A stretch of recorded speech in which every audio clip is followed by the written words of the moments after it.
to give us an understanding, you were together with the NLC, the TUC and the NLC, and we refer to all these organs and unions as the organized labor, but you backed out. And there are those who are of the opinion that you sold out. Wow, Shehu, first, you know, I will come to the issue of backing out or not. First of all, you know, you introduced me as the president of Pengasan at 12. So when I came into position as president of Pengasan, so myself and the president of NUPENG that I met 2 years into his tenure, we sat down and we developed relationship on how to work together. That issues of mutual understanding, issues of mutual interest, that what we need to do is that either we call a collective neck together, or the leadership, before we go into any issue, we sit down, we dissect, we understand the issues, and we move together. In the last 4 years, being the president of Pengasan, there is no single issue with NUPENG because we work together seamlessly. When I came in at 12 in July of 2022, Comrade Ayuba Waba was the president of NLC. Both of us also sat down and we defined how we will work together, and each of us respected the pact. So when Comrade Joe Ajero came in, president of NLC, what happened was that we discovered that there are a lot of discordant tones. So that now led to a meeting. And in that meeting that we had, we both discussed on how we could move forward. We both discussed on how we could interrelate. And two things came out from that meeting. One of them was this, that issues of mutual interest, that both parties will come together, the leadership, we will discuss them, and we will point the way forward. Then we will now go to our respective neck, then inform our respective neck, then neck as well. They can modify each of these, then we progress. Then the second thing that NLC also proposed, the Secretary General of NLC now said that another way we could use in resolving issues like this, issues of mutual interest, is that we will call a joint neck section. So this was in September last year. So we had that understanding. We now said, at the long run, we have to develop an MOU. So we moved on. As we did that agreement in September, when we now got to November, the issues that happened to Comrade Joe Ajeru, President NLC in Imo, happened. You remember I was in your program.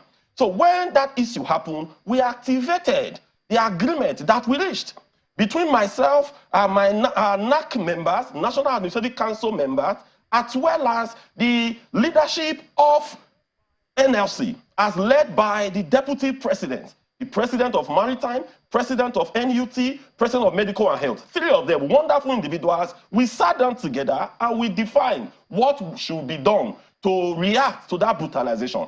That led to a joint neck. We had a joint neck, we took a decision, then we now went on protest initially, then later we now had that 2-day strike, if you could remember. So that our discussion worked.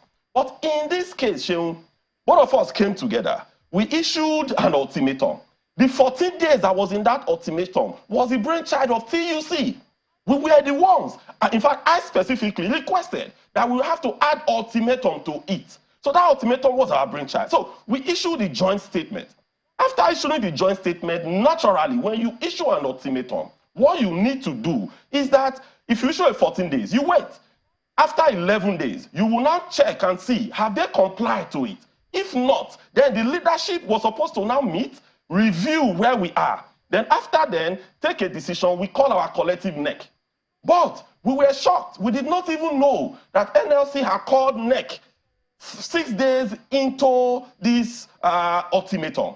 So all we saw, the same way you saw it in the media as a breaking news, that was how we saw it. We said no, that this is not in line with the agreement that we reached in September, that we activated in November, when Comrade Joe Ajero was brutalized in Imo. So when that now happened, we felt that no, this is not the way to go, because we had an agreement. So after that, we now wrote a letter to them.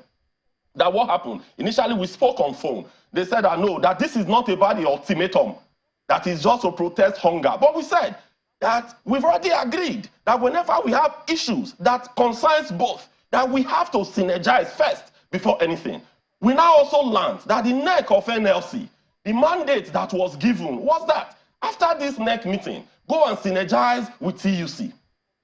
That was the directive from the neck of NLC that the members of the neck told us. But at the end, no synergy, nothing. They went to the media, made the announcement. So for us, that was the word on the street is that TUC, by your leadership, has sold out. That is what I've explained to you now. That in this, you know, you said something earlier that we opted out. It's not the case that you sold out. It's a case that you were not carried along. I just explained exactly what happened to you now. You see, when you have, when you say somebody opted out from a process, it means that the person was in before. It means that there was an agreement to do something. When there is an agreement to do something, at the last minute, you will not say, I'm not doing again. That is opting out. Then you can use the word sold out. But in this scenario, there wasn't any agreement to do anything. We did not have any conversation. Nobody even mentioned it to us that this is the direction to go. That conversation never took place. So as long as that conversation never took place, we never opt out of anything. If there was an initial agreement that let's go for protest, then we now say we are not going for that protest. You could call that opt-out, you could call that sold out, you could call that anything. But in this scenario, there was no understanding at all. In fact, there was no discussion that could have even led to any understanding.